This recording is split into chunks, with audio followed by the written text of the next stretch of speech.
Happy Tuesday. We're happy to be here tonight on Zoom.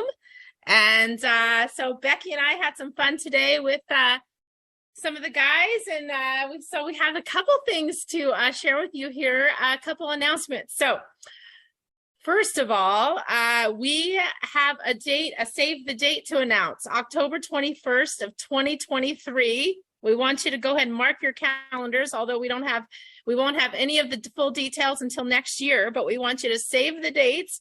October 21st, 10/21/23 is going to be our next dinner auction. And we secured the location today. It's going to be at the Muckleshoot Event Center at the Muckleshoot Casino. So we went and saw the place, and so we feel really good about it. So we're super excited about it. So go ahead and mark your calendars, plan your vacations around that so you can be with us. So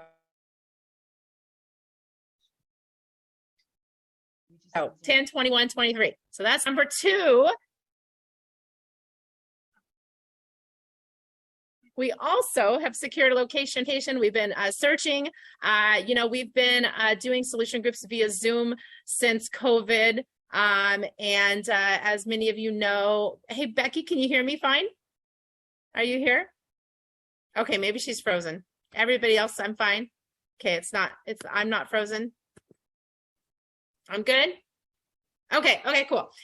So we did try, and many of you know earlier in the year, we did try to resume solution groups in person last spring, but our space there at the group room just isn't big enough for all of us. So we have still been resuming this via Zoom.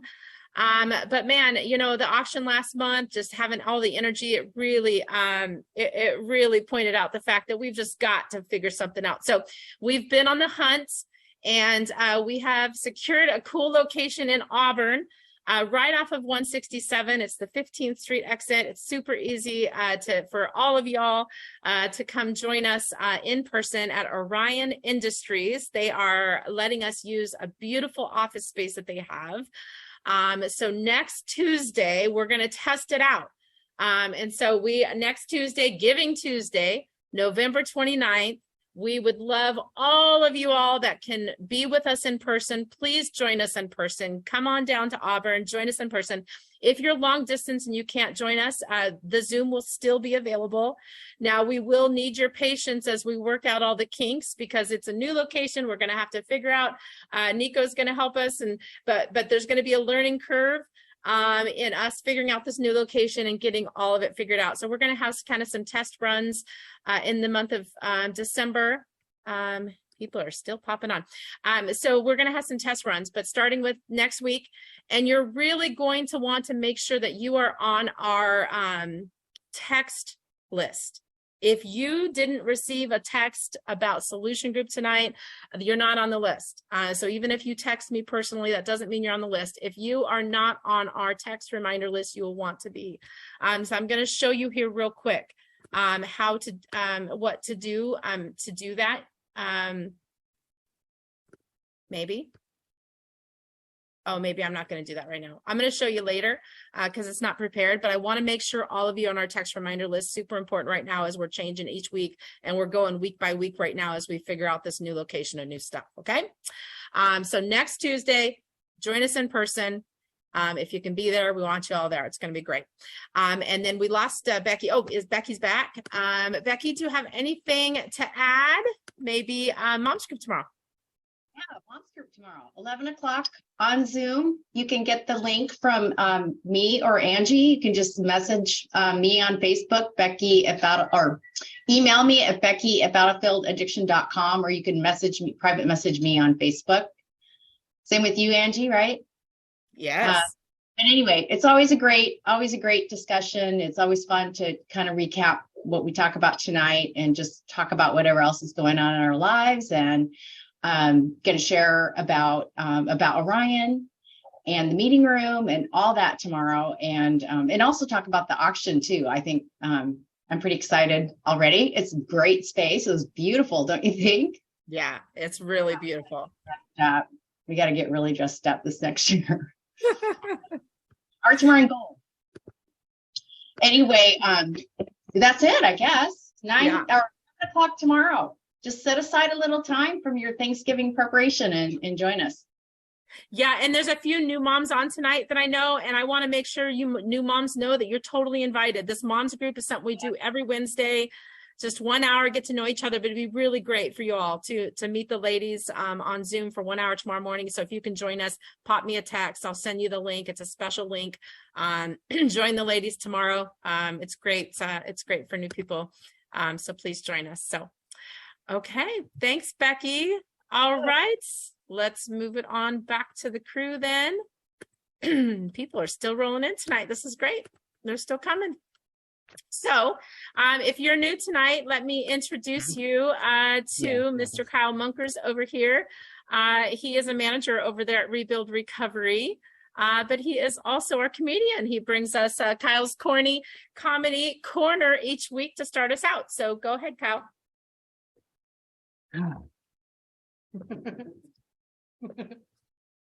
So a couple weeks ago, I threw a boomerang. Been living in fear ever since. You made that one up. No, well maybe, but no. Most of these I wish I could say I did, but I didn't. I mean, don't you hate it when people answer their own questions? I do.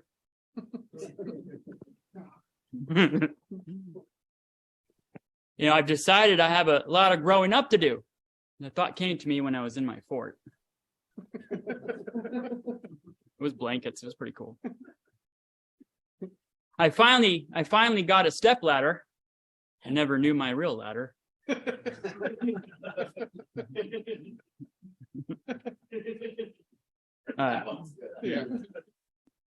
You're welcome. You're welcome. Art came to me and said, Kyle, you know, instead of writing and saying these jokes that you find around, you know, why don't you just write a book instead? I said, well, that's a novel idea. Novel. Our neighbor fell down in the gravel and he was blaming us because it was on our side of the street. But no, it was his own asphalt.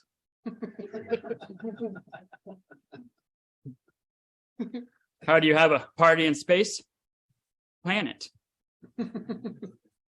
Planet.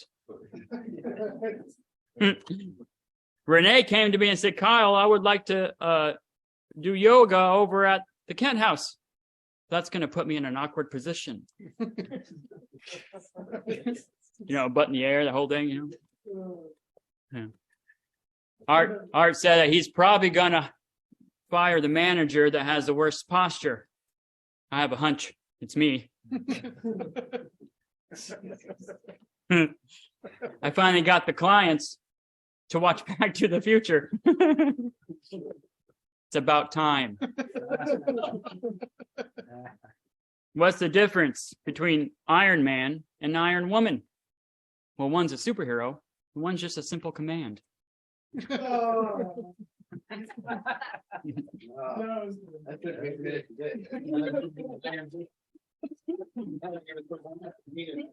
Oh, wait, yeah. One has a dick.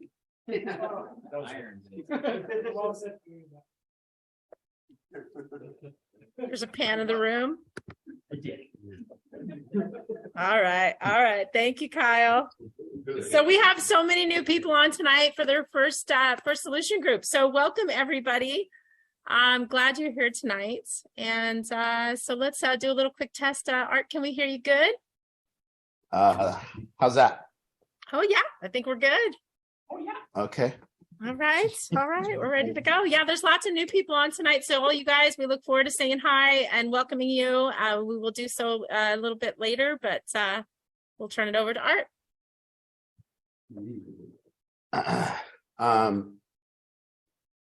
You know, this whole thing about like it more and more as I go on, it gets difficult because as you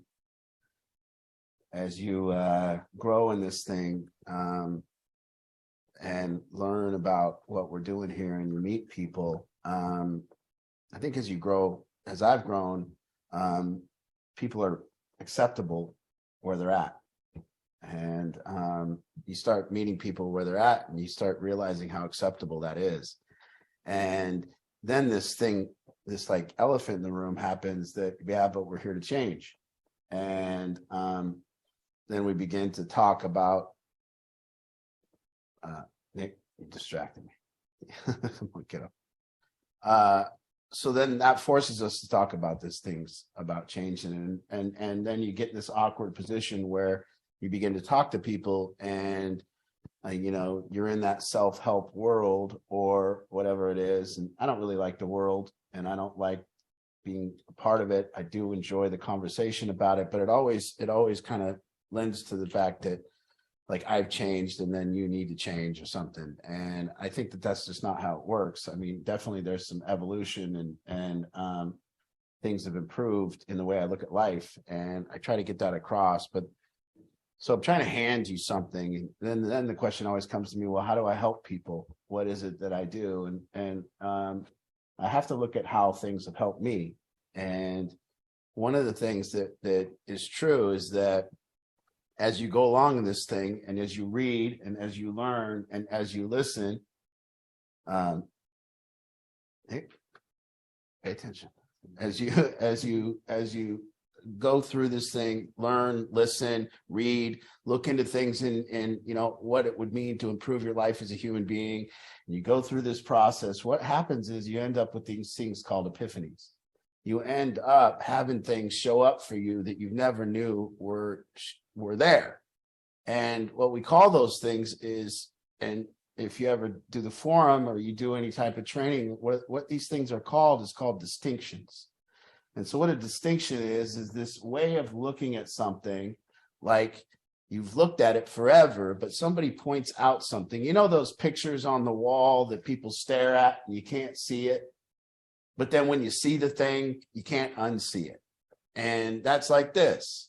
And so a distinction is when you've looked at something your whole life and not seen it, and then somebody shows it to you, and it looks different forever from that point on. And distinction are like, they're like rungs on a ladder, and you begin to climb up this ladder, and it lets you look up over your life, and it looks different. And as life, I've always said, changing is not a doing. You can't do yourself into change. You're just doing is faster, quicker, bigger, whatever that is, different. I'm going to change. I'm going to buy a different car. I'm going to change. I'm going to do it faster this time. I'm going to change. I'm going to do it with more discipline. I'm going to change. I'm going to just try to be nicer, or whatever our change is. But that's not really change. That's just different. So we become different. But change comes not from a doing, but from a seeing. When we see things differently, compassion comes from seeing people differently. Compassion comes, or kindness comes from seeing people differently. So we kind of get these distinctions, and it helps us look up over things, and then we can kind of look at things differently, and that changes us. Somebody shows it to us. They go, look, this is really how it is. It's not like you thought it was. And one of the things that kind of showed up, the biggest thing that I like to give people that I'm grateful for, the thing that, it's Thanksgiving weekend or whatever. And before I get into what it is, it's Thanksgiving weekend. And for the first time in history of me and Thanksgiving, I'm 48 years old. I've been on this planet. I've done 47 Thanksgivings, and this is my 48th. And for the first time, there's this rumblings about the dislike of turkey. I don't know if you guys are, not just you, Nate. It's been going around. I got more messaging today about the dislike of turkey, of people coming to the thing. Is this really a thing? People don't like turkey? I was really, do you not like turkey? How many people in the room don't? Is this the newer generation trying to change America or something? Look at her hair. Yeah. She's sitting back there with red hair, raising her hand about not liking turkey. Well, maybe there's some kind of correlation. I just got to state, I love turkey. I think it's one of the most American things that we do is Thanksgiving. Yeah. Come on, it's turkey. With potatoes, yes. Yeah, but maybe I'm just getting a different vibe, but I want to nip this in the bud because I feel like people are like trying to change Thanksgiving. And we're not having that. And by the way, hands down, Thanksgiving, best holiday ever. Yeah.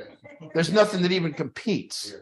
What we do on Thanksgiving, what I get to do is, one, I get to wake up whenever I want. I get to watch football all day with snacks out. Yes. And then I get to eat a beautiful dinner and then watch more football.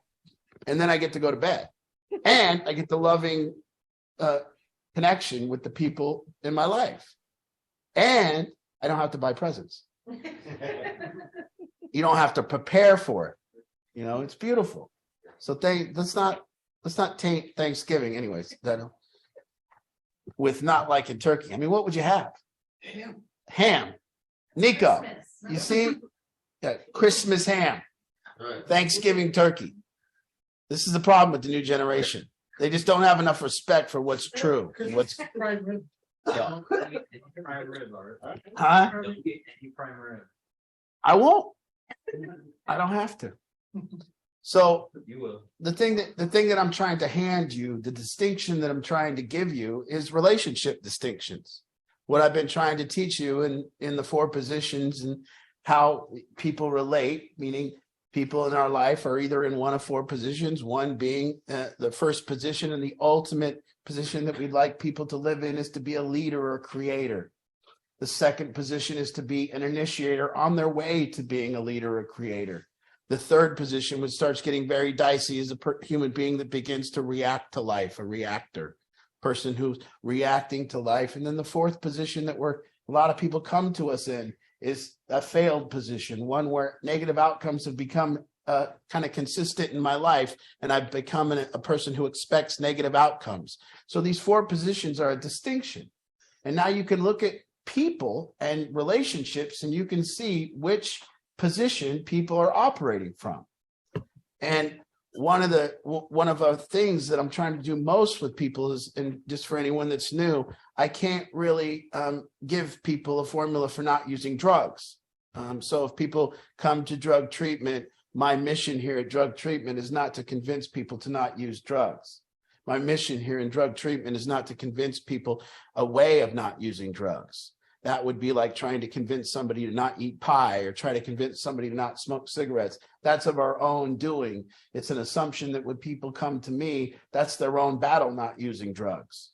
Now, hopefully we can give people an equipped way of life and how to deal with relationships and how to get love and how to be loved and how to do all these things that make us want to not use drugs, but I'm not too sure there's a correlation. So again, if you're new, what we don't spend much time talking about not using drugs in this room. We don't spend not enough time, or not a lot of time talking about ways to get away from that, or urge surfing, or whatever that would come about that somebody's trying to manipulate. So we spend our time talking about connection. And we spend our time talking about relationships and how to get engaged with our own life.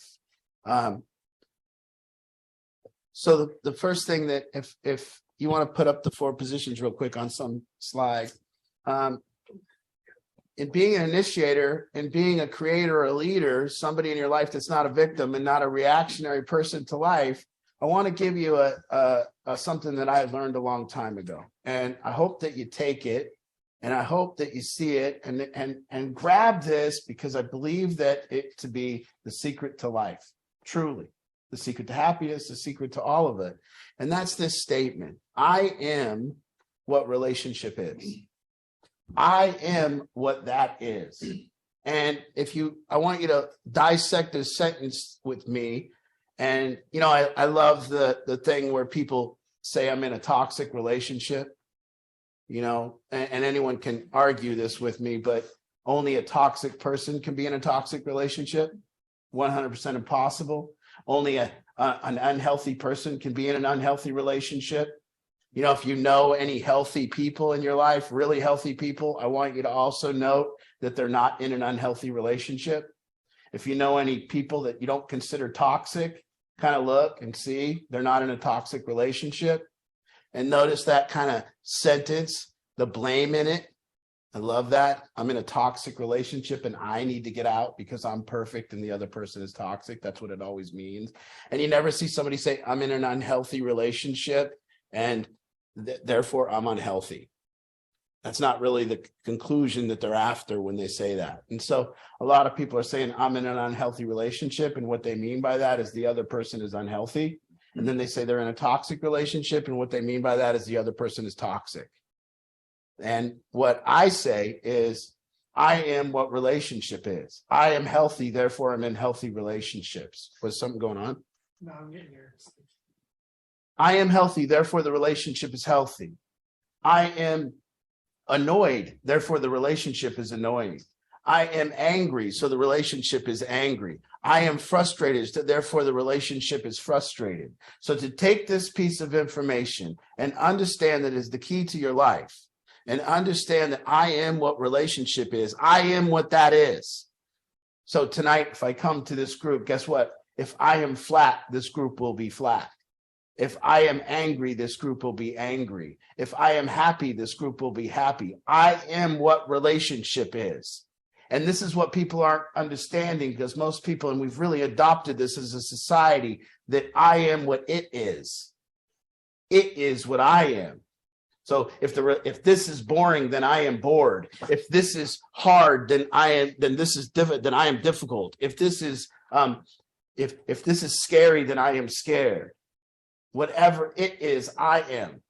If the house that I live in is toxic, then I'm in a toxic household. If my roommates or my job or whatever it is, I am not what it is what I am.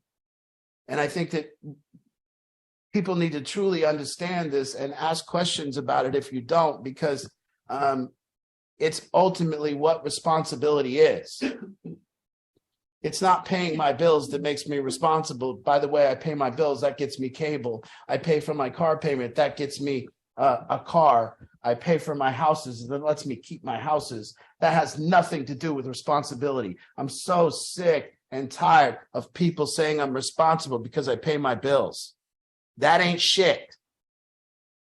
The responsibility of paying your bills does not make you a responsible person. It makes you have things.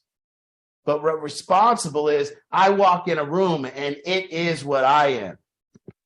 It is what I am. I am in a relationship with another person, and the relationship is what I am. You know why I'm in a healthy relationship? Because I'm healthy. That's it. You know why I'm in a loving relationship? Because I'm loving. You know why I'm in a happy relationship? Because I'm happy. But if I'm unhappy, therefore the relationship is unhappy.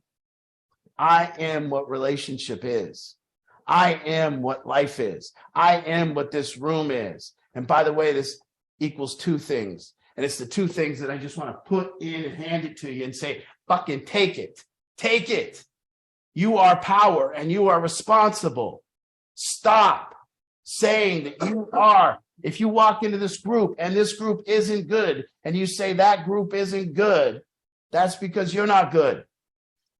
If you are bored, that's because you are boring. I am bored. Yes, exactly. You are what it is. That's it. You are boring. So do something. Every situation we walk into with power, I am what my house is. If I am strong, the house is strong. If I am happy today, if I am worried, the house is worried. If I am safe, if I am big, the house is big, the house is safe. If my family, we begin to raise a family, you begin to have kids. Your kids are what you are. You're not what your kids are. Learning this information, seeing this distinction that I am putting out there what it is. That's what's going on here. You've been in 7 failed relationships? Yes. You're a failure in relationships. Nobody else is. This forces you, this statement, I am what relationship is, forces growth. You cannot live without this. Now, if you are what it is, you don't have to grow. If you are what it is, you don't have to learn. You don't have to be powerful. You can be a victim. So a reactor and a victim living in the 3rd and 4th position and relating to life from those positions is always, the reactor and the victim always is what it is. You went to the concert, yeah, it sucked. That's because you suck. You went out to dinner, yeah, it was boring. That's because you're boring. You're annoyed, that's because you're easy to annoy. Growth comes when we can look at this distinction and start living our life that way. It's the one thing that I have. It's the one thing that I can bank on. It's the one thing that I can go, I don't care what happens in my life. I am what it is. I am not a victim to my own life. Learning this information, hopefully, I don't know if it'll keep you off drugs. I don't know if it'll save your family. I don't know what it will do. But the lack of the responsibility and the power and seeing it forces you to deal with worry and frustration and anger and boredom. And it forces you to change from the inside out. You don't no longer have it to blame. You no longer have that because you're creating it. I love this whole thing. You know, I looked up today, I looked up toxic relationship. And I looked it up and I was trying to figure out what it is. Imagine if all of you, you know, I probably agree that every one of you came from somebody that said my relationship with one of you is toxic. You know, so you become a drug addict and somebody goes, you're a drug addict and you're behaving nasty and my relationship with you is toxic. Imagine if my relationship with you is toxic. So please, guys, with the phone. Again, so now all of a sudden I'm having to be in a relationship. How can I, and this is a question for you, every one of you has one time to time considered yourself toxic or considered yourself dangerous or a liar or abusive or whatever that you've been in. It baffles me about how I can be in so many relationships with drug addicts, but not be in one toxic relationship. Not one. My relationship with you is healthy. My relationship with you is healthy. My relationship with you is healthy. And that's from this, starting from this origin of I am what relationship is. Have I been in unhealthy relationships with drug addicts? Absolutely. And this statement helped me get healthy. Do you know that you can get real healthy by being in an unhealthy relationship? Think of that. You can get real healthy by being in an unhealthy relationship. In fact, I would argue it's the only way that you can get healthy. By being in an unhealthy relationship and taking responsibility for it. By being in that unhealthy relationship and I used to been you guys, clients, the people that I've helped in my life have forced me to look at my own shame. They forced me to look at my own guilt. They forced me to look at my own blame. They forced me to look at my lack of responsibility. They forced me to look at my anger. They forced me to look at my frustration. They forced me to look at being annoyed. In fact, the only way that I've ever been able to look at my health about being a healthy person in relationships was through the difficulties that unhealthy relationships provide. There is absolutely no point to run from. You can look at it, you can take this on and say, I am what it is. Yeah, does that mean that people who are enabling, and I get a lot of people and parents come to me and they go, I know I enable. Why do you do that? Don't do that. Well, that's easy. You just don't do that. No, you look at why you enable. Now you start having to look at your own guilt, your own shame, the things that are inside of you that are forcing you to do that behavior, the things that people can play against you when they're unhealthy. When an unhealthy person can start manipulating you through blame and gaslighting, that kind of deal. And so you're forced to get stronger by being in these unhealthy relationships. If you take responsibility and say, and I wouldn't even call them unhealthy relationships, and that's a weird term, or toxic relationships. They're just relationships. They're just what it is. The person that created the term toxic relationship must have been such a victim. Yeah.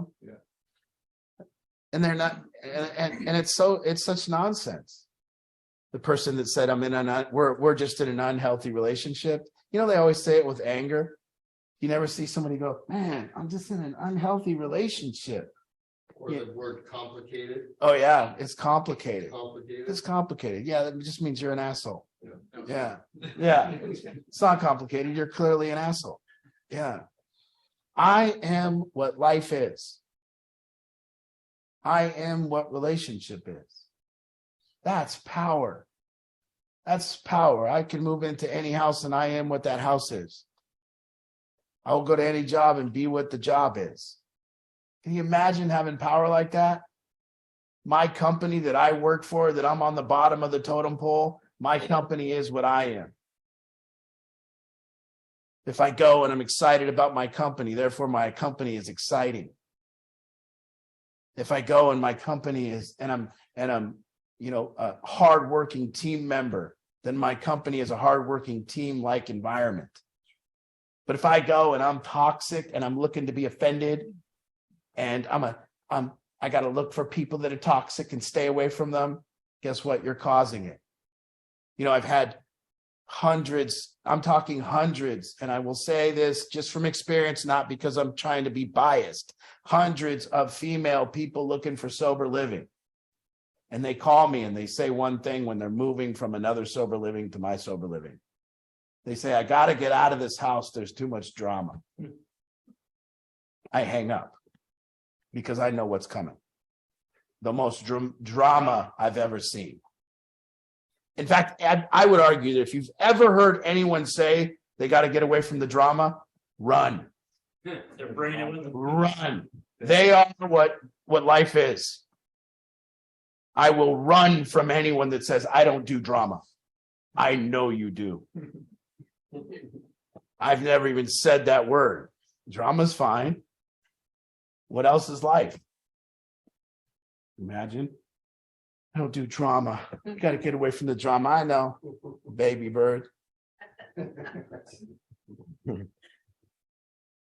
So hopefully what you see if you're looking here is that this room, this is about not being a baby bird. This is about not being offended. Why do people want to be offended? Why would you say that? Why would you want to be annoyed? Why would you want to be frustrated? Why do you want to be these things? But people are so proud to say they're offended, annoyed, frustrated. They're so proud to say it. People saying it with pride. Why would you want to be a human being that's offended by anything? I would argue that it makes you feel superior to people. I would argue that it makes you feel like that's some type of power. You know what being offended is? It's powerless. Powerless. People who are offended are completely powerless. They are what life is. It's not the right way. People who are annoyed. People who are annoyed are powerless. You're powerless to the world. People who are frustrated are powerless. Offended, powerless. And we've took on a real thing in this society that people that get to say they're frustrated, annoyed, offended, are somehow powerful people. They're not.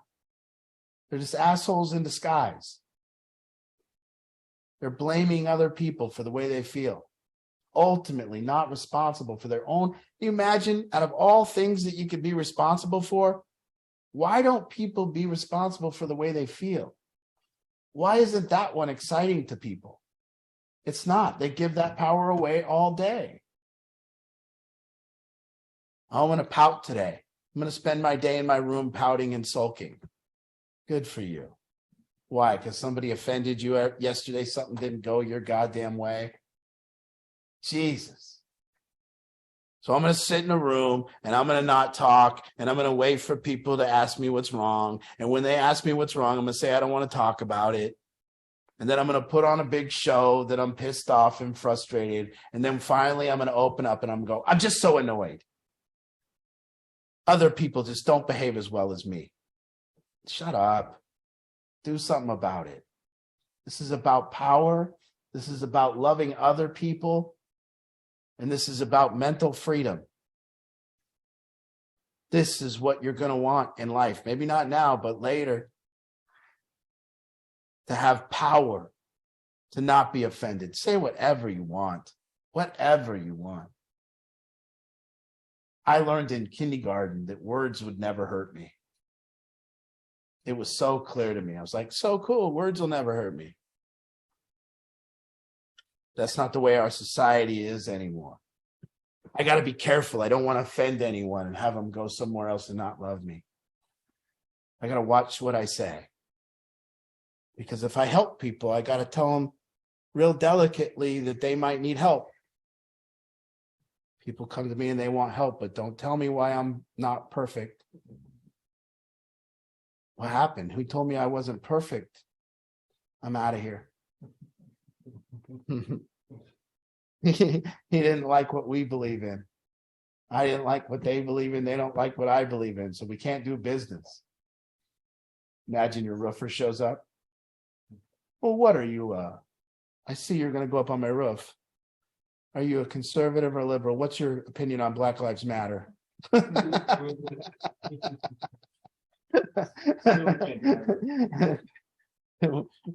Oh no, I can't. You can't fix my roof.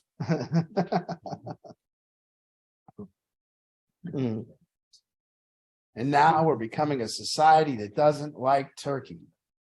That's crazy. That's crazy. That's crazy. Turkey is delicious.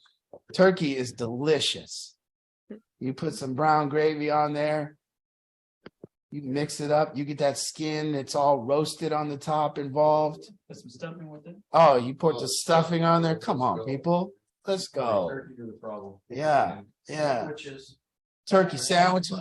Oh, Yes, stuff. leftover Oh, turkey 100%. sandwiches. Those are the best. So a lack of understanding. I want to make sure people get it. If you're in this room and you don't get it, or if you're on here and you don't get what I'm saying, because you might not get it. It took me a while to get it, because I used to hang on to this. I used to hang on to, yeah, but they're doing that, Art. Yeah, but they're doing that. And it's making it like this.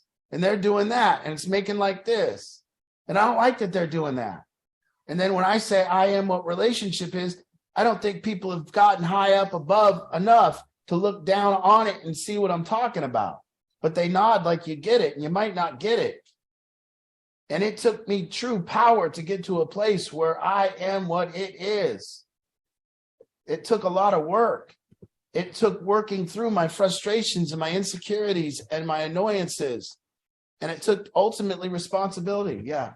So I have a question. So like, if you have two people, for example, and both those people are what relationship are, right? But maybe they don't have the same common goals or views or whatever it is. What does that mean? You know what I mean? Like, if I'm what this relationship is and you are what this relationship is, like what, you know? Well, first of all, you can't look at it double-sided. Sure. You can't look from that perspective. So we had a great question. Did you guys hear the question, Ange? Yes. Okay, so we had a great question here Oh, because some people are saying no. Go ahead and repeat it. okay, so the question he has is if you have two people and these two people have ultimately both taken responsibility for the relationship, and I want to be clear what responsibility for the relationship means. It means that I am what this relationship is, and then I without blame, without anything, I can now make it do what I want it to do. And if I want a loving relationship, then the only angle to look at is for me to be loving. And if I want a relationship that's smoother, that we get along, then I have to be clearer in my communication and smoother. And if I want to relate, if you put out there any improvement that you want to make in the relationship, then it always equals you improving. And that's what somebody that's ultimately responsible for the relationship is. Like a relationship with a 5-year-old. Ultimately, it would all be very easy for us to see that we are what the relationship with the 5-year-old is. That if we want the relationship with that 5-year-old to be better, that we have to make adjustments, that we have to improve in our communication, or we have to improve who we are, or we have to do something to fix that relationship with the 5-year-old. We would never have the expectation that the 5-year-old needs to change, and we're going to be giving them the silent treatment until they do. We wouldn't have that. But see, I don't know why, as we get to be adults, we begin to be less and less responsible in our relationships till we get to the point where the relationship is not good and we have no say in why it's good or not. And we have an expectation that for the relationship to be good, then the other person would have to make a bunch of improvements. And right now, if you're in a relationship, go ahead and take out a piece of paper and write down the 10 things that your partner would have to change for you to be in a good relationship. Write them down. And I will argue that after that person fixed those 10 things, you would have 10 more. And after they fix those 10, you would have 10 more, and it never ends, because that's not the way a relationship gets better. And so you can never even concern yourself. I'm not concerned if Angie is what the relationship is. That's no concern for me. You're always looking at yourself. I'm always on here. This is I am what this is. So if today her and I relationship is difficult, more than likely I'm being very difficult. Not more than likely, I'm being difficult. Sure. If our relationship is not loving today, for sure, then I'm not being loving. If our relationship is whatever it is, I'm being what it is, for sure. So there's no concern with the other partner. If I'm in if I feel even for a second that the other partner is unhealthy, which I don't even know what that means. Sure. Yeah. I don't know what it means at all. It might mean that, for a guy like me, it might mean that I'm with an unhealthy person because they let me walk all over them. And then I go, I'm in an unhealthy relationship. Or she says, a lot of guys are in a relationship like that where they don't make their partner feel safe, and they cheat on them, and they do all this stuff. And then the wife says, I'm in an unhealthy relationship. And then the partner says, no, I'm in an unhealthy relationship. And it's true that you're both in an unhealthy relationship, but it's still because of you. Yeah. So that's that. There's that. So you don't look at it from that way. You just decide what you want in the relationship, and you become what you want. That's it. There is no other formula. This applies to everything and not just relationships. Absolutely. It applies to life. I am what life is. Just every aspect. And I think, to me, why I brought it out is gratefulness, is because I'm not always grateful. I don't have a list for you tonight. I don't say I'm grateful for my car, and I'm grateful for my friends, and I'm grateful. I hope I embody that and live that all the time. But what I will say is that the biggest thing that you can get in your life is the power to understand that you are what it is. And for that, I'm very grateful, because I don't want life any other way. I can't imagine living in a world where I'm having to be what life is making me be. I'm having to live how life is making me live. I'm having to not take control. This idea of acceptance, this idea that acceptance is some kind of answer. It's not. Acceptance is opening the door to problem solving. When I grasp it, acceptance doesn't change the flat tire. Acceptance makes changing the flat tire very easy. If you're trying to change the flat tire not in acceptance, you're going to be kicking your feet around and hurting yourself and being angry, and it's going to make it less enjoyable to change the flat tire. So even if your kid is, most of the time when people come to us, I don't think many parents that come to us for consults have ever really gotten to the place of true acceptance, where they come here and they go, they no longer talk about the problem as if they're appalled about the problem. So people come here and they're still using hand gestures, and they're still saying, this is happening, and this is happening, and this is happening, and they do this, and they do this, and they do this. That's not acceptance. That's still shock. That's still like, I want to be validated by how bad it is. Acceptance is like this. My kid is addicted to fentanyl. What do I do? There it is. And do you see how that door opens right there? Whatever the issue is. We have a flat tire. Let's change it. That kind of thing. So acceptance is this powerful door opener, but it doesn't solve anything, because I can't be acceptance and have life be acceptance. I am in acceptance. So what? Well, I am what life is. All right, we'll accept it. Okay, I'm happy for you, but nothing's changing. You see, I'm very happy for you that you're in acceptance of this. But nothing's getting fixed. I've accepted that I'm anything. Oh, okay. It's nicer. It's a place to work from. I'm telling you, and it's effective to work from acceptance. But don't do nothing until you do something. Questions, keep them coming. See, this is easy. You take this and see, here's the deal. There's no more group. I hand you the baton. Here, your life is yours. Do it. Don't blame anymore. Don't you be what life is. Take that power. Once you grab that baton, you don't need to come here. There's a solution. It's over. You are the solution. You don't need me. But people will sit here week after week. But they're doing, but my roommates suck, but my boss sucks, but my family sucks.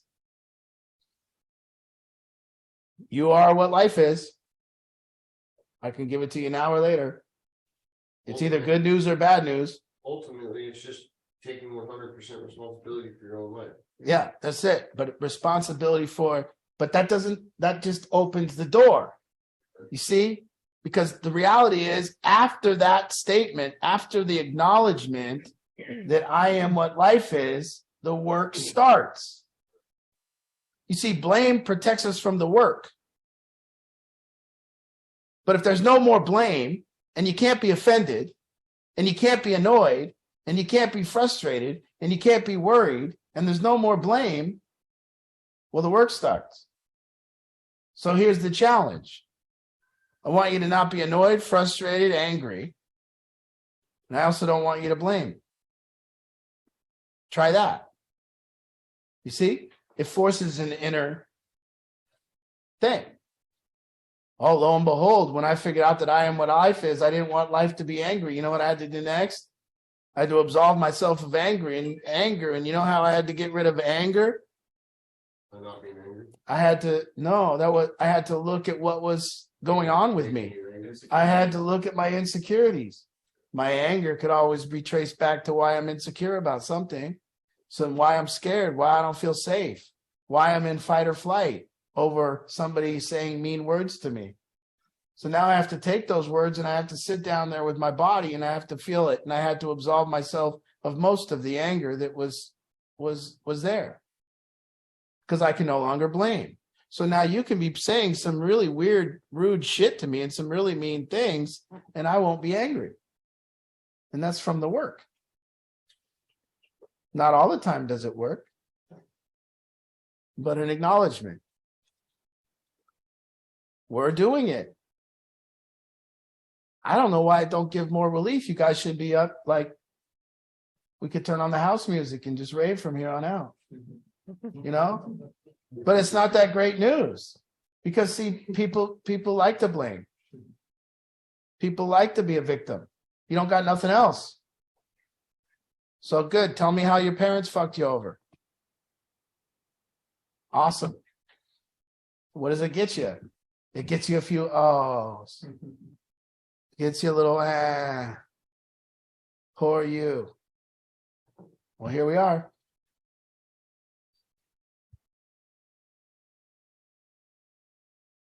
It's called the miracle, really, the 3-second miracle. When you come to this conclusion in your life,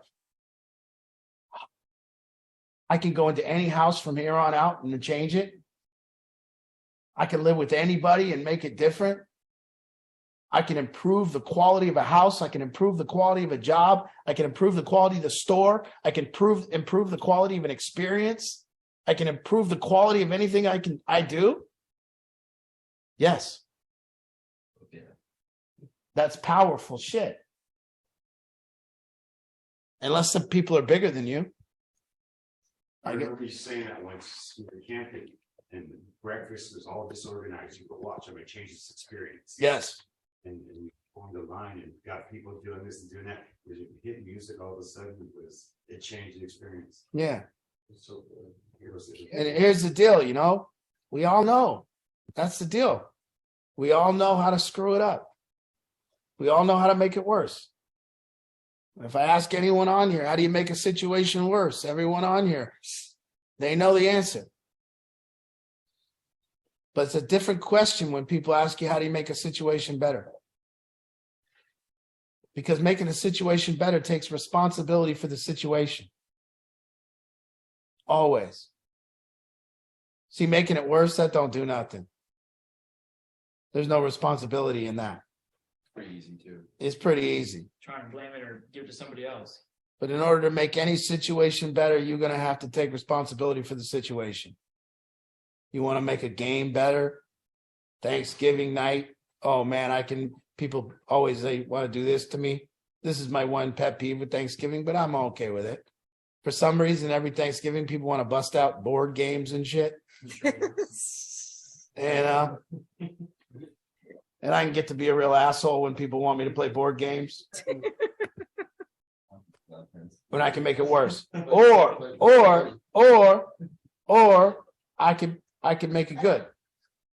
Or I could make that experience fun. And I've done both.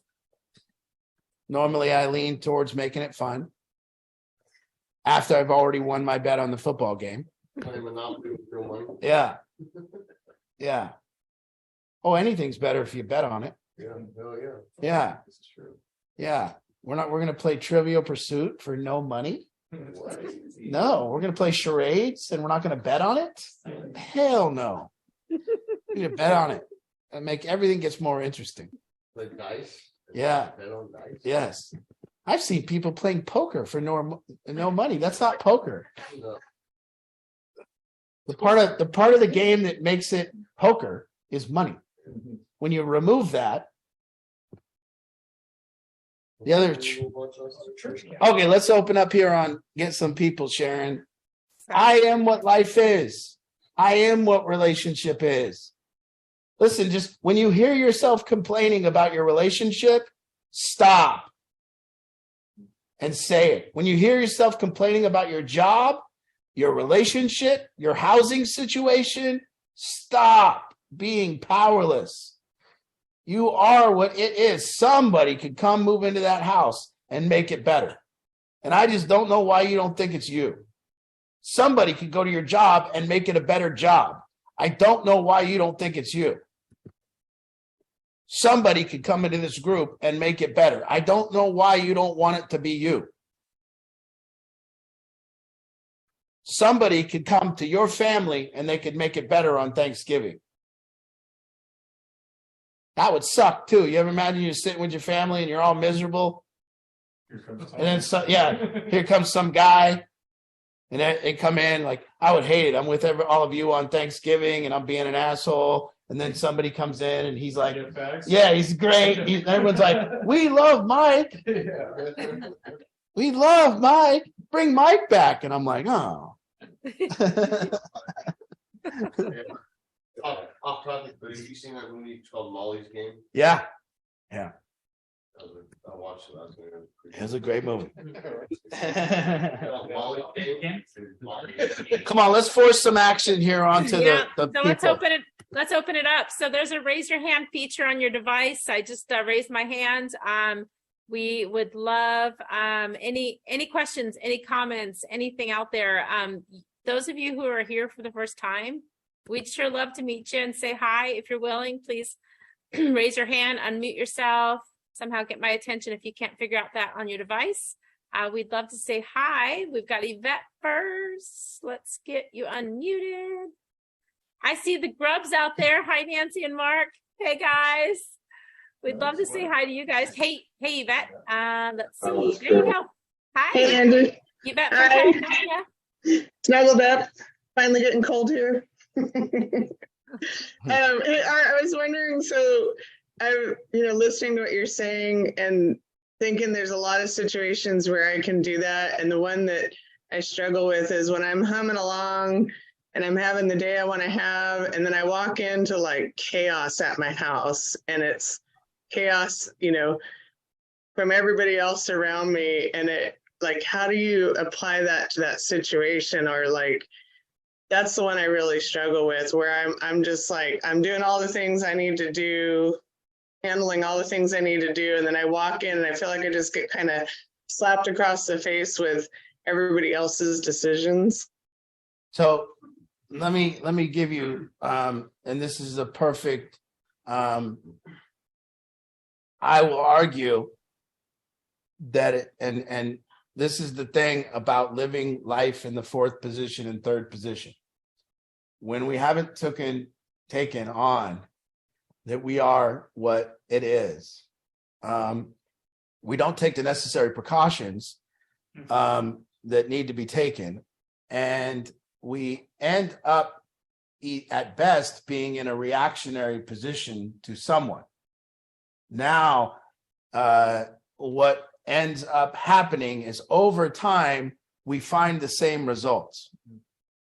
This thing keeps happening. And as that thing keeps happening, we move to the fourth position where we begin to see that we expect that thing to keep happening. And this kind of problem in our life begins to validate us. It begins to be like what we tell people about. And we identify with it. And moving to the initiator position and saying, I cannot have a chaotic home without being chaos.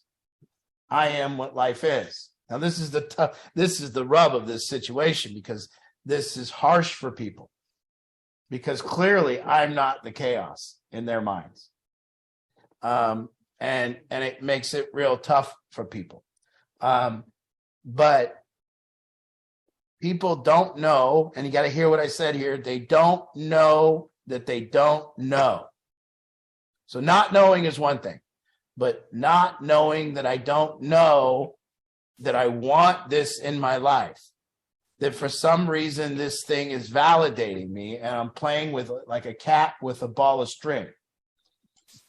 And I need the ball of string because it's become my like thing that I do. I kick it around. And change occurs when we're done playing with it. And so how do you then eliminate chaos would be the question. And how do you have the power to do that? And then what comes up is if she's in that question and she says, how do I become a person who eliminates chaos, and how do I do that? Well, that's a good place to be in, better than fourth position, because as soon as I say, how do I eliminate chaos and how do I do it? Well, then maybe she'll come to the conclusion that she don't know. I don't know how to eliminate chaos, and I don't know how to do it. Oh, then you just got to listen to someone who does. But when we find ourselves not knowing how to eliminate chaos, not knowing how to do it, and not listening to someone that does, at some point we're playing with it like a cat with a ball of string. And there is some type of payoff that people are getting. Whenever a behavior persists that's not good, there is always a payoff to it. It might not be the greatest payoff, but there is a payoff to it. We as human beings don't do a behavior that we're not getting paid. So maybe heroism, maybe sympathy, maybe it plays upon all my weaknesses, and the payoff is I don't have to deal with my weaknesses, on and on and on. But if you really take on, I am what life is, the next step would be, what am I doing to cause this chaos? How am I bringing chaos to this situation? And this is the beautiful thing about addiction, because it forces all families to look at themselves. And every person is contributing in some fashion, allowing it. One different is if there is chaos, what am I doing to not have chaos? Yeah. How many days do you come home to chaos? You see? Yeah. Not all the time, but it just seems like and it's gotten better, but there are times where I felt like, I'm trying to build on all these things and, make good moves, but then you get kind of slapped back by the chaos, and it's not every day. Let me put it this way. If a roofer comes to your home and your roof leaks, and then your roofer tells you, hey, this is what you got to do to fix the roof. And then you go, well, I kind of don't know about that. We're going to try this. And then you come home and the water's in the house. Yeah, you're causing that. That's just how it is. Now, I'm not saying anything's easy. I'm just saying, and as you're driving home from the chaos or to the chaos, and then you see the chaos, inside of you that there's a better way to do things. Inside of you that you're not doing what you're supposed to be doing for whatever reason. And I'm not saying it's easy. I'm just saying you're in there. You're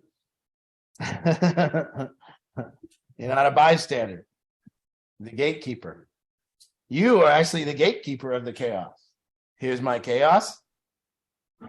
Yes. Anyone want in? Oh, don't try to change it. We're the gatekeeper.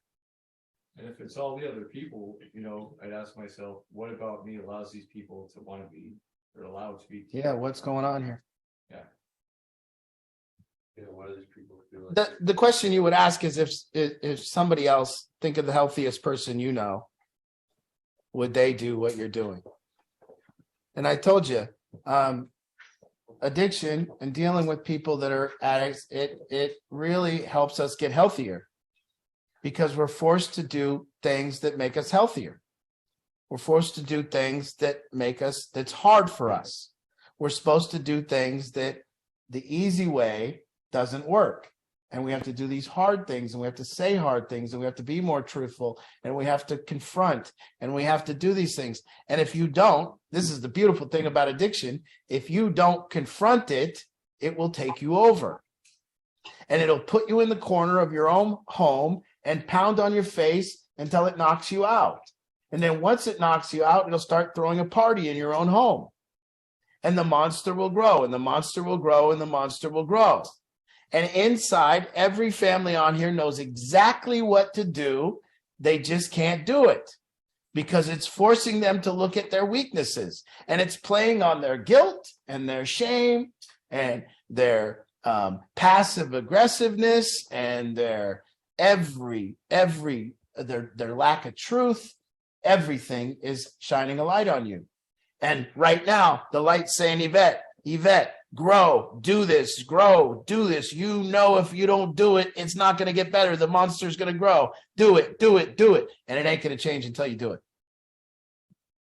And you can let that monster stay in your house forever. And that's why it's beautiful that I'm in a relationship with these guys, because I had a big house of 35 addicts, and the house said, you grow, Art, or we're going to fuck you up. Yeah. And I was 35 on one, and I go over and tell some kid to make his bed, and he says, get screwed. and then I'm left with kick the kid out, which that ain't going to work. I can't be kicking people out. That's bad for business. So now I'm there sitting, well, how do I help somebody that I kick out? Well, that ain't going to work. So then I had to learn they got to make their bed, and I can't kick them out. Oh shit. Now you learn you better tighten up your weaknesses. You better see why that kid thinks he can tell you no. You better look at what's going on with you. You better get healthy. Because I always thought, man, there's some guy that could come in here that run this house and everybody listen to. Now it sucked. I'm there, sitting there, hold my head in my hands, 35 kids, none of them are listening to me, and some dude with power comes in and everybody starts saluting. And I was like, I'm going to be that dude. And you have to tighten your game up. You got to tighten your game up to handle you all. Otherwise, I need a team of lawyers. It's tough. These are monsters in here. There they are. These ain't baby birds. These are monsters. And you got one. Real live monsters that need to be slayed. And you let that monster grow in your house, you are done. We have one of our. Yeah. Becky. Yeah. So you All learn right, to I slay think- the monster. I think this is a good time for me to mention January 7th. We are doing our first workshop in a few years. We haven't had a workshop since COVID. So most of you don't even know what a workshop is, but it's super cool. It's an all-time favorite thing that service we've provided in the past. It's going to be on Saturday, January 7th, 11 a.m. So it's probably going to be like 11 to 4. Stay tuned for details to come, but just mark your calendar, arrange for yourself to have that day. We'll get the details out soon. So that's coming. So that's pretty exciting. But that just made me think of that because that's where we get really deeper. That's deeper stuff. Let's see. Matt is saying, should we still come to the workshop if Emma isn't there? Would Emma, oh, it closed. Would Emma come to? Yes, it'd be fantastic. Well, the workshops are not for, the workshops are for parents. So, but we would love you to come.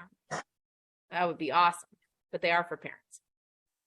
Oh, sorry. Becky's got a I didn't question. realize. I'm sorry. I didn't realize that was a direct message you had. Sorry about that. Becky's got a question. Hey, Becky. I don't have a question, but I can just really relate to everything that you're saying tonight, Art. And like our first meeting, and this is for the news people. Everyone else has heard this like a million times, but like our first meeting, I was very teary and just a mess. And Art said that was the last time he's going to let me cry. And because he said, like, if it was a tragedy for me, it was always going to be a tragedy for me. And I was never going to learn and grow from it. And that was a light bulb moment for me. And I knew instantly that you were right about that, Art. And so, I mean, that's why I'm still here 6 years later, is I'm still learning and growing from it. But I also can relate to a lot of what you've been saying. And, Bill and I did, I think we were first like coaching, like independent coaching or doesn't matter. Anyway, I do remember feeling like I was on the crazy train and saying that. And then I was told that maybe you're on the crazy train because you're on the train. Like you got to get off the train. And you told me to read The Games People Play. And I did. Oh, yeah. Eric Barrett's book, Games People Play. That's it. Yeah. Great book. And that's exactly right. I mean, you just got to learn how to step off of it. And for all the new people, it might be a little intimidating to hear this stuff and that you might have to learn and grow from something, but I hope that you will come. And if you're new and you are in the area, and if you can come Tuesday night to our first in-person thing, I think what you'll see is like, my first reaction was like, we're coming to this meeting and there's all these people that are happy and I'm devastated. And, it's just, anyway, I just didn't quite get how they could be happy and smiling and laughing, but that's the environment. It's about solutions, and you're going to come and you're going to be in this room with all these people that understand exactly where you've been. And we're all there to help each other. And it's a great positive experience, and no BS. We're going to give you some big hugs. So I hope you're all going to come and not feel like you can't talk about this stuff. I mean, come and talk about this. That's what we do at Mom's Group. That's what we do at Solution Group. Definitely, Art leads the discussion, but we all talk before and after too. And we had some great discussions on our way home every time. And Art would always say, like, you're going to drive on your way home and talk about how I'm wrong. And that's exactly what we did. Like, we did that so many times. What you did. Oh, that's what I did. Anyway, it might have taken us a while, but we we realized he was right. So, like I said, that's why we're still here 6 years later.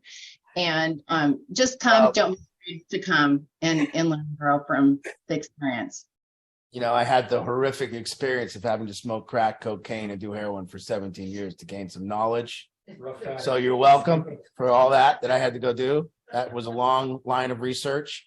And now that I've come into sobriety, but again, you know, it's hopefully what we're doing is changing the definition of a support group. You know, if you go to something called a financial support group, and then you were broke, and then everyone just gave you a hug, and you could cry and then say, I'm broke and I lost all my money, and everyone just tells you how bad they feel for you. And they called that a financial support group. Well, that's what they call an addiction support group. You come in broke and you cry and everyone gives you a hug, but then no one tells you what to do. That's not support. Here, cry a little bit, get a little out and vent a little bit and blame some people and do what you got to do. But then we're going to put you on the path and we're going to require you to do different. And that's my definition of what supporting someone is. It means their life is getting better. We're not at coming over and over to a group and talking about the same problems, puking it up. You know, it's like, no, this is what's happening. It's getting better, and we need to share why it got better. So that's important. Yes. Thanks, Becky. All well said. And for My those- experience with Becky and Bill, just so you know, Bill and Becky came, and what Becky would always do is I would talk and I would look at Becky, and then I would say something to Becky, but then Becky would look at Bill, and she would see if what Bill's reaction was. And then she would only pick up what I was putting down if Bill was reacting good to it. So she was looking for Bill to like tell her she didn't have to listen or something. I don't know. I don't know what it was, but yeah. And they would look at each other, and because I would say some off the wall shit, you know, like these two people that have plenty of money and have retired and have helped a lot of people and lived a great life, and then to have some punk ex-drug addict tell them that they might have to change, you know, maybe, yeah. By the way, Bill and Becky, you need to change. Can I borrow some money? You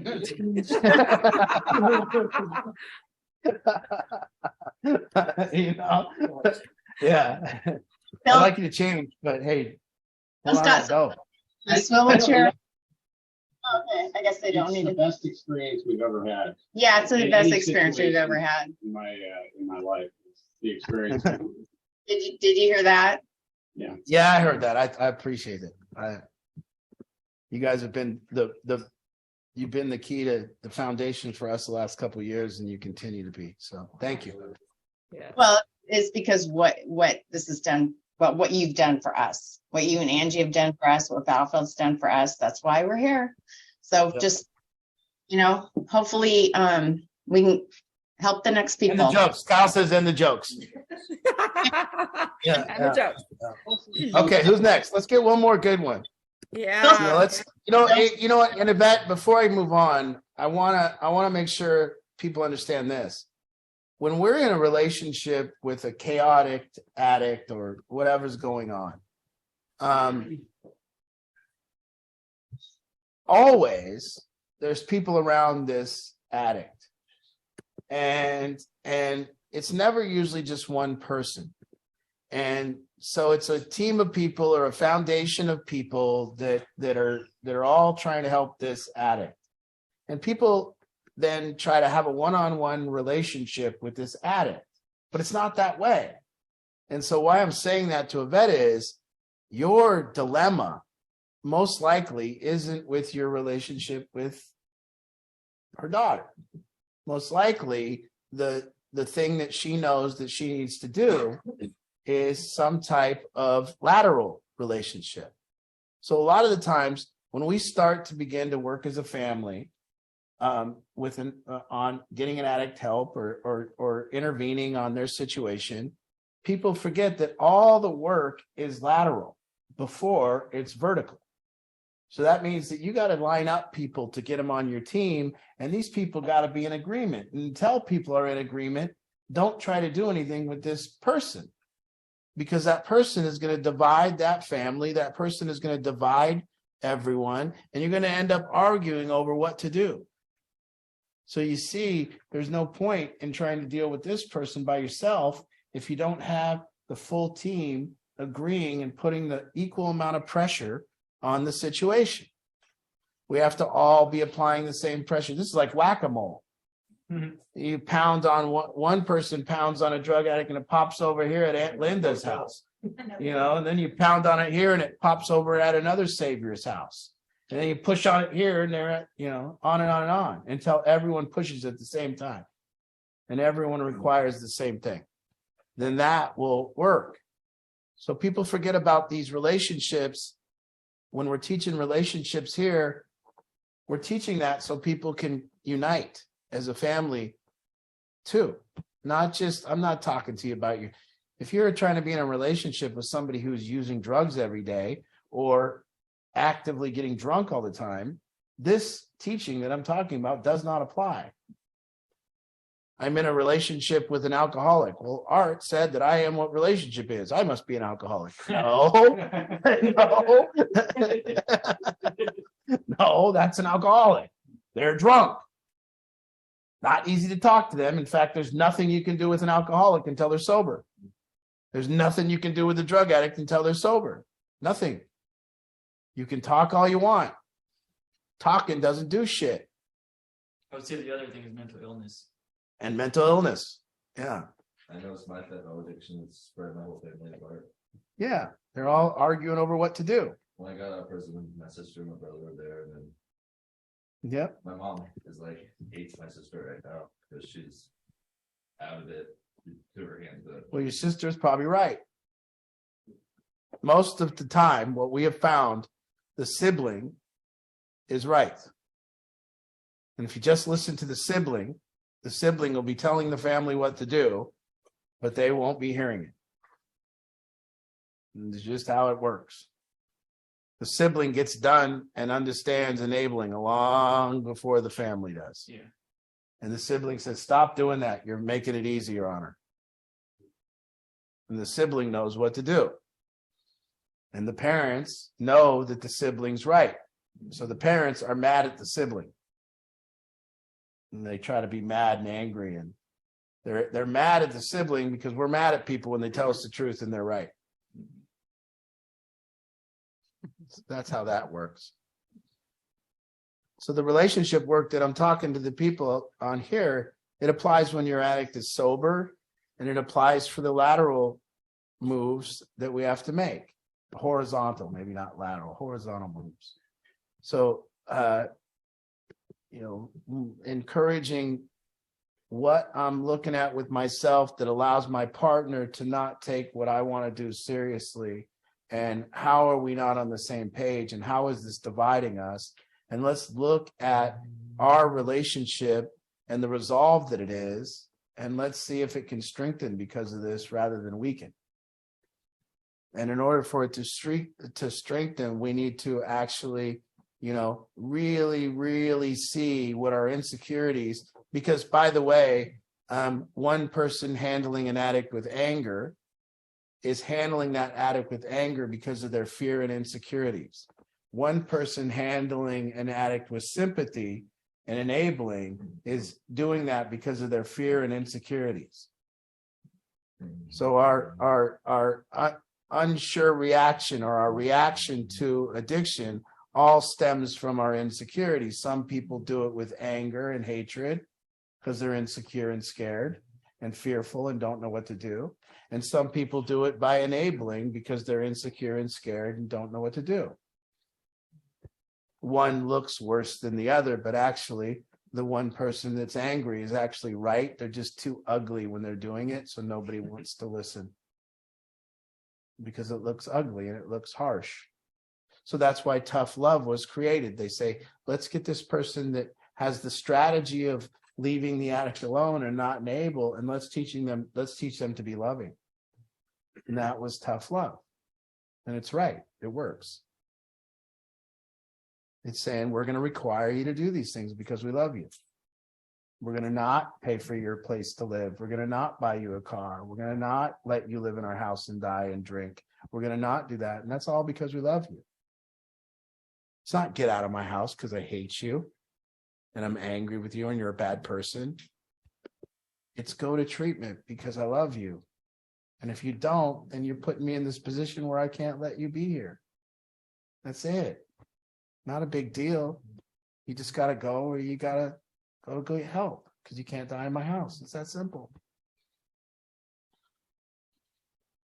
Didn't have anything planned again tonight. This was This was so good. but I really encourage, and we're encouraging this week, why am I not living my life in this acceptance and then working from there? And every time I'm working from non-acceptance, meaning I'm annoyed, frustrated, angry, and trying to solve a problem from that position, I don't do very well. I'm defective in the way I handle things when I'm annoyed, frustrated. So I better eliminate being annoyed, being frustrated, being angry. I got to eliminate that. In order for me to eliminate that, I have to take responsibility for that. In order for me to take responsibility for that, I have to be with myself when I'm that way. And I have to be in there and I have to experience it and I have to be compassionate towards my own pain. I have to not hate my pain and want it to go away. I have to sit there with it. And so that's how I've learned to absolve myself of my anger, is that when there's anger, I learn to be there with it. I don't blame somebody else to try to get rid of it. I like to be in here with my anger. I like to let it go through, pass. I like to feel my heart rate pound. I like to wait for it. Not all the time. Sometimes I blame and yell. But I do know that I'm blaming and yelling. And I do know that in those times I'm not getting any better. And I do know that I'm defective when I'm doing that. So there's a lot. Well, if you were new tonight, you got a whole slate. That should change your life. Hopefully. That's how we help, though. We give you what we got. And you either pick it up, it's like a shoe store. Here's the shoes. Put them on. Wear them. Try them out. That's it. We help by giving you new shoes to wear.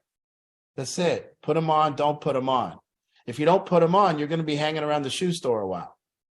But if you put them on, and the moment you put them on, and the moment you feel these shoes, feel the shoes of responsibility, feel what you look like when you say you're annoyed. Look at yourself when you say you're annoyed. Look at what an asshole you are. Look at yourself when you say you're frustrated. Look at what an asshole you are. Look at yourself when you're angry, and look, you're an asshole. Look.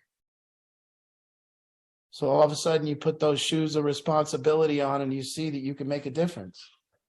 You see that you can walk into a store and light people up. You see that you can go to work and make it better.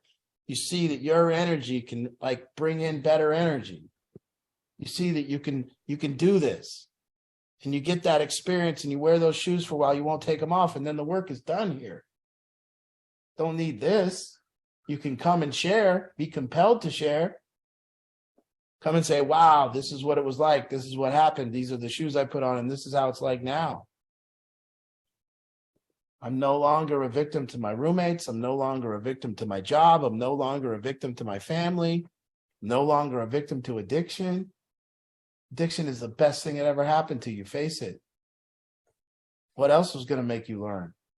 You were an asshole. Nobody could teach you anything. Well, now they will. Now you will. Now you learn. And you ain't baby birds. You're monsters. You've just been slayed. It'll do what it does. That's the beauty of addiction. It ain't hypothetical. It's scientific. It does what it does.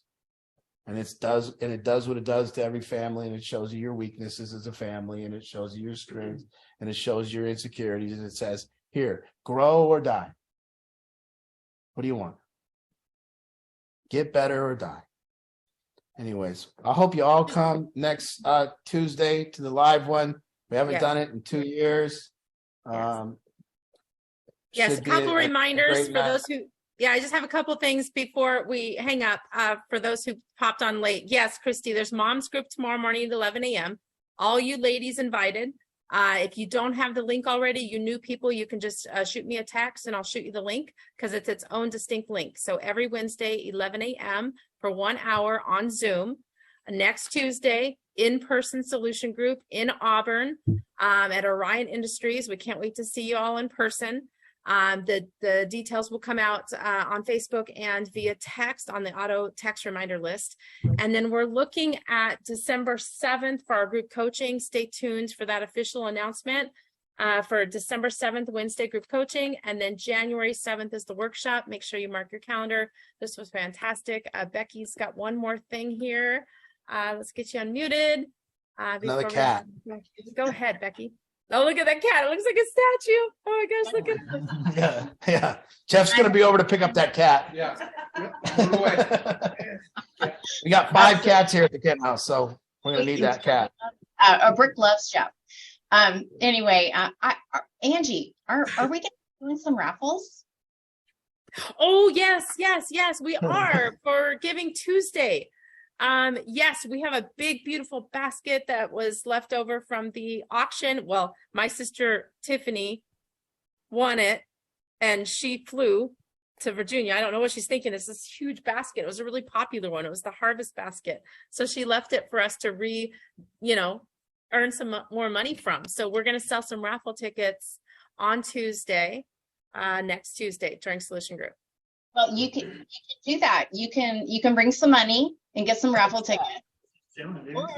Well, also, Angie, I can put this online so people can get raffle tickets online. That's right. Yes, that's right. Becky has the capability to do that now. We have some new features. So yes, let's do that and let's get it out to everybody this week. And we'll put it on the Family Battle. Yes. And the Battlefield Addiction page on Facebook. Or if you want the link, you can contact us and we can send you the link. But I'll get that like tomorrow. Oh my gosh, it's Thanksgiving. Okay, I'm going to work on that tomorrow. Hopefully I'll get that up tomorrow. If not, the day or two after Thanksgiving, and we'll be able to, you guys will be able to buy raffle tickets. I was trying to show, okay, real quick, if you're not on our text reminder list, this is how you do it. Make sure you're on there because all of these things go out via text. On our website, battlefieldaddiction.com, if you just scroll down, you just keep scrolling down, keep scrolling down, keep scrolling down, keep scrolling down, you're going to see over here on the left, email alerts, on the right, text alerts. Text alerts. So the email alerts is to subscribe to our email newsletter, which we usually send out about 4 a year. 2 different things though. Text alerts, we usually send out about 1 text a week.